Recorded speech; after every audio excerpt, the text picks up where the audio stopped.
Hello, guys. Hi. I'm going to be translating as we go, so just to give you a heads up. Just the first question to kind of get things started. Dan, I know we were talking a bit about this last night. This is a really personal story for you. Just tell us a bit more about why it was important for you to tell this story. Ma question, c'est pourquoi c'était important pour Dan de raconter cette histoire dans un avant. Yeah, I lost my father when I was a year old, and my brother was 3. We didn't remember him growing up, and we always wondered who he was, and that was something that was really important to me and to Kori. We wanted to tell a personal story with this film, because I think personal stories tend to connect to people, and it's more likely that others will find their own story in your story. Donc voilà, Dan nous rappelle qu'en fait, lui, il a perdu son papa quand il n'avait qu'1 an. Son grand frère, à l'époque, n'avait que 3 ans. Et tous les deux, ils n'avaient pas beaucoup de souvenirs justement de leur père. Et ils se souvent posaient des questions, qui était leur père? Donc c'était important pour lui et pour Kori, la productrice, justement de faire ces genres d'histoires personnelles parce qu'ils trouvent que c'est ces histoires qui marchent le mieux. Parce que vraiment, c'est là où on peut voir les connexions avec les spectateurs qui regardent le film. Vous avez vos questions? Voilà, là-bas, voilà, juste ici. Et bonjour.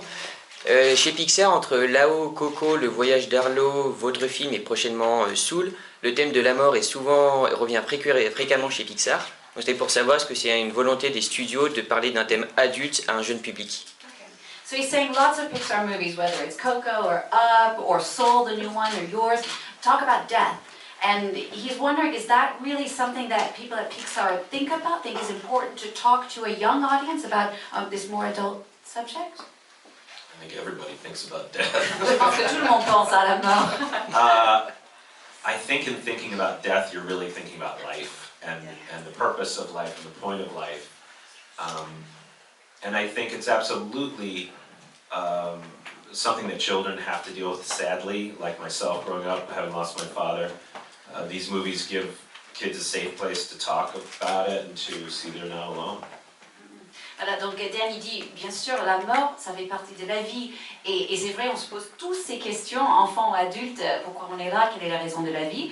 Et il trouve que ces films donnent aux enfants un endroit secure, safe, où ils puissent discuter de ces thèmes qui sont quand même assez graves, mais qui touchent tout le monde. Kori, did you want to add something? Yeah, I think it's not necessarily, to Dan's point, it's not necessarily about death, it's about some emotional place. I think we're trying to answer some questions, but also delve into just personal areas that all audiences can connect with. Comme il dit, pour elle, c'est pas forcément la mort, ils sont pas obsédés avec la mort, c'est juste que c'est un lieu émotionnel avec plein d'émotions. On essaie de trouver des réponses à des questions qu'on se pose tous sur des thèmes très personnels. Une autre question? Voilà. Est-ce que l'effet MeToo a à voir avec les femmes guerrières et les femmes de plus en plus présentes chez Pixar et chez Disney? On a l'impression qu'avec En avant, on assiste à un tournant, à un passage, et qu'elles seront de plus en plus présentes. Okay, so he's saying, did the wake of the Me Too movement have any effect on the way you treat stories at Pixar, and particularly with Onward, seeing these women warriors, really strong women? Do you think that had an effect on your film? I'm not sure. I think it actually came a lot from Dan. It was really important to Dan when telling the story to include the mother in the story and to include her in an important way. Do you want to talk a little bit about that?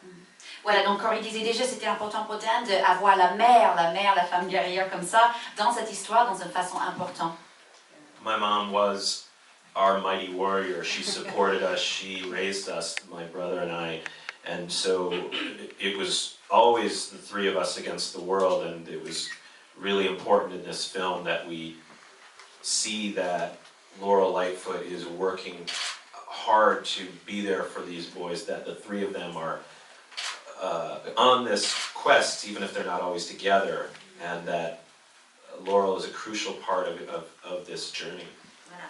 Donc il dit oui, effectivement, ma mère à moi était une guerrière. C'est elle qui élevait moi et mon frère. C'était nous 3 contre le monde. Et dans le film, pour moi, c'était important justement de montrer ce personnage de Laurel Lightfoot comme quelqu'un qui travaille dur, que les 3 sont sur une quête ensemble, même si c'est pas en même temps, ils sont quand même sur la même quête. Et ça pour moi, était très important. Une autre question? Ouais, ici. Yes. Hi, thank you so much for your movie. I'm going to translate it to French right afterwards. I'm a bit emotional, sorry. I was really touched by your film, especially the ending. And I thought it's so brave to choose such an ending. It's so unique to see that. I saw the trailer, I thought, well, okay, the two kids are going to find their father again, and there's going to be a hug, like a group hug. It's going to be, inspirational. And it was inspirational, but I said, Disney said yes to that. Disney said okay to that. Did you have to struggle? Voilà, je m'auto-traduis, pardon, j'ai été longue. Merci pour le film, déjà, merci pour cette fin très courageuse, très compliquée à faire, peut-être avec Disney. Avez-vous dû vous battre pour une fin pareille, qui n'est pas du tout la fin attendue, où on attendait bien sûr l'happy ending complet? Voilà, c'est ma question. I think it's so, thank you, first off. I think it's a real testament to Pixar and they want something new and risky and true, and sometimes those things are hard, and they usually, if anything, really rally around an unexpected ending. If it's right for the story, and they really encourage us. There were a few voices in the room that said, could Dad just turn around and wave at Ian? And I get, to me, that's what you want and what you need aren't always the same thing. You can have that feeling, but I think that would have undermined it. Exactly, yeah. Voilà, donc DG a dit merci pour la question. Il dit c'est vraiment un témoignage au niveau de Pixar qui voulait justement faire ces fins qui sont un peu nouveaux, un peu risqués, mais à la fois très très vrais.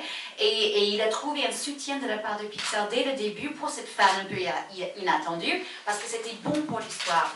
Et il a dit oui, il y avait quand même quelques voix dans les réunions qui disaient est-ce que le papa pourrait juste à la fin se retourner et faire coucou à Ian ou quelque chose, mais non, ils ont décidé que c'était pas nécessaire pour le film, et parfois ce qu'on veut et ce dont on a besoin ne sont pas exactement pareils.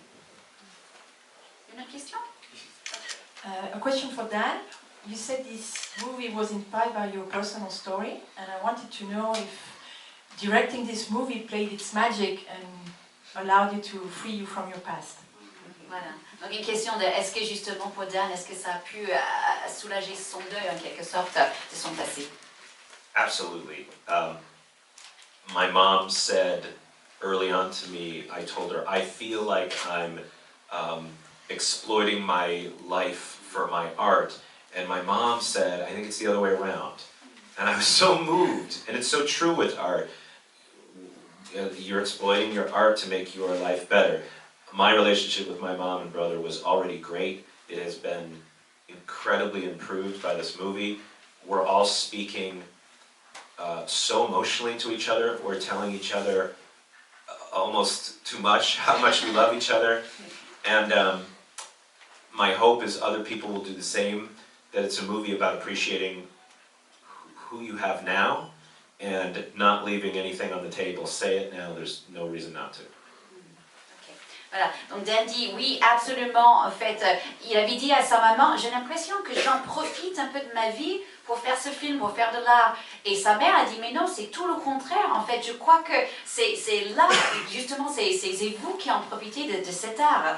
Et il dit, pour moi, il y a vraiment une bonne relation entre ma mère, mon frère et moi-même. On avait une bonne relation avant.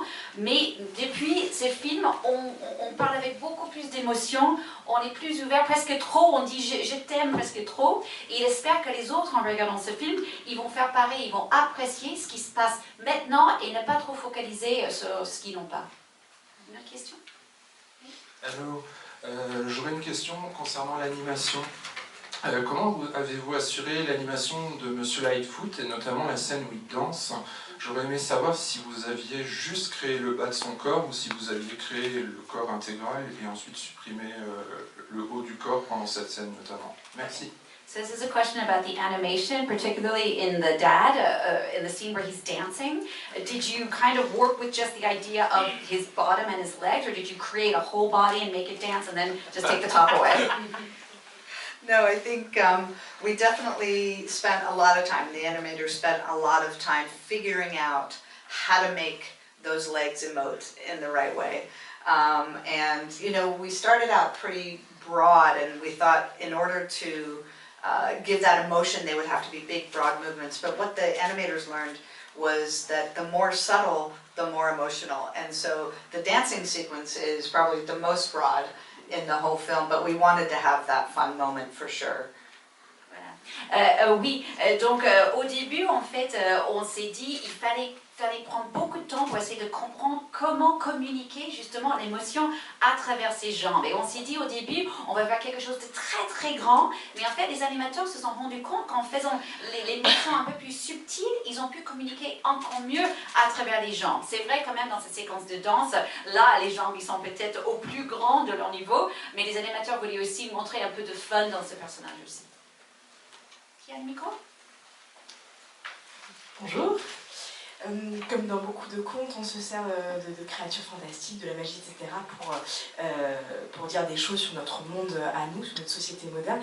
Est-ce que vous trouvez justement qu'on a oublié certaines traditions, un peu comme dans le film, qu'on a oublié d'où on venait? Vous voulez dire actuellement? Oui, actuellement, oui. Okay. She's saying, you know, a lot of times we use fantasy and that sort of thing to do a reflection on the modern world. Do you feel that there are things in today's world that we as humans have forgotten, sort of like the magic that's forgotten in the movie? Well, I always think there's, you know, yeah, nature is magical. We're just used to it. Animals are magic creatures.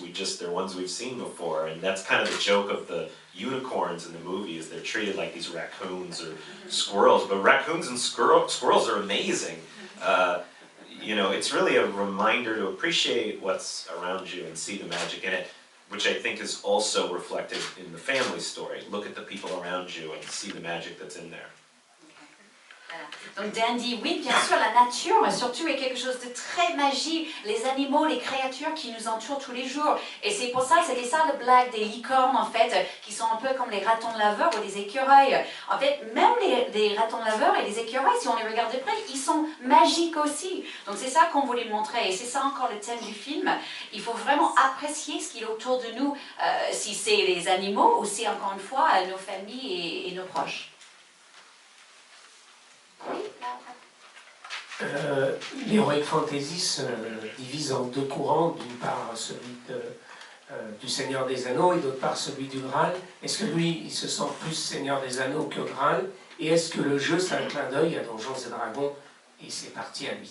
Voilà, pardon. Donc entre le Seigneur des Anneaux et le Graal, le Graal, oui. Comme le roi Arthur. Si vous préférez, voilà. Okay, d'accord. So he's saying he's getting a feeling that you're sort of between these two. We feel these two universes between the Lord of the Rings and sort of a quest search for the Holy Grail kind of thing. Which one are you going toward more? C'était ça la question? Yeah, I think both. Les deux. It's an adventure. It's a fantasy adventure. I think we're really trying to capture a classic quest film. A high fantasy quest was really what we're going for. Voilà. Je voulais justement en fait, je pense qu'on voulait faire de ce film une vraie aventure fantasy. On voulait vraiment capturer cette notion d'une quête classique, de niveau, comme on dit en anglais, high adventure, l'aventure haute. C'est ça qu'on cherchait vraiment. Quelqu'un d'autre a une question? Voilà, ici. Bonjour. Vous avez travaillé ensemble sur Monsters University. Comment cette expérience conjointe a pu vous influencer sur ce nouveau film? Okay. What did you learn from working on Monsters University that kind of helped you working on this film? Well, I think for sure, you know, our relationship changed. I think as filmmaking partners, we learned a lot about one another, about what our tastes are, about what's important to us when making a film. So we learned a lot about that on Monsters U that we brought into Onward. And I think in general, you know, making a prequel or a sequel is very challenging and you have certain limitations. When we started making this film, there are a different set of challenges and you can do anything. And so it was kind of learning almost the opposite lesson for Onward. Voilà. Donc déjà, elle dit dans un premier temps, bien sûr, notre relation a changé parce que sur le premier film, on était en train de se connaître, comment on est, comment on travaillait, nos goûts, qu'est-ce qui était important pour nous. Et puis deuxièmement, ce qui était très différent, c'était sur Monsters Academy. En fait, là, quand on travaille sur un film dans un univers qui existe déjà, il y a certaines limitations. Alors qu'ici, le grand défi, c'était le fait qu'il n'y avait aucune limitation. Quand c'était nouveau, on aurait pu faire exactement ce qu'on voulait ou ce que vous voulez. Ici.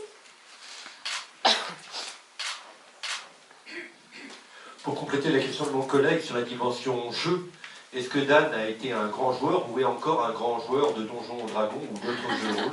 Okay, so to kind of go off the back of that question about the quest and stuff, how much were you personally influenced in your life by games, maybe games like Dungeons and Dragons, that kind of thing?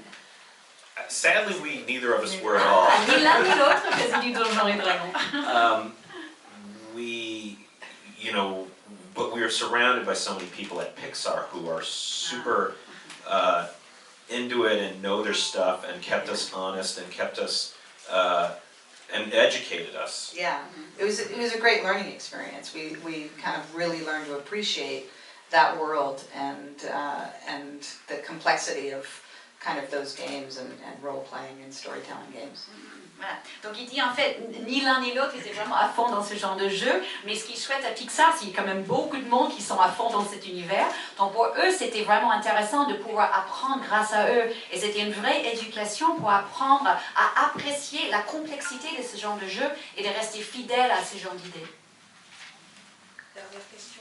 Oui, je vais vous poser la question, créativement, le fait de travailler avec ces deux logos, et donc ces deux grandes maisons Disney et Pixar, avec une longue tradition d'animation et de grands succès au cinéma, est-ce que créativement c'est quelque chose qui est très stimulant, et est-ce que ça vous met une pression en sachant que vous êtes forcément jugé par rapport à tous les animés qui ont été faits précédemment par ces deux grandes maisons?